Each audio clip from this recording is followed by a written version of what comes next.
Welcome to Village Herbs Clinic, and today we are going to learn our herbs that we can use for arthritis and joint pain.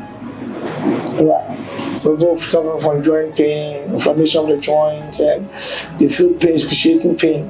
What can we do to bring it down? Right. What can we do naturally to bring it down? Today that's what we're going to learn about. And I'll give you a simple herb that works perfectly for you. You need a palm kernel oil, put on fire.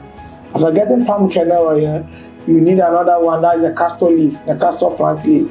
You see on the tele or you see on the screen, the castor plant leaf. You fry the castor plant leaf in the palm kernel oil, and afterwards, just use it to massage where you feel the pain, and you are relieved. My name is Dr. Herbal. When they see your Village Herbs Clinic, anytime I have contact us, we are going to help. You can share our video for people also to get knowledge about how they can cure arthritis, knee pain, back pain, shoulder pain with this simple natural remedy that will marvel them. Thank you, man.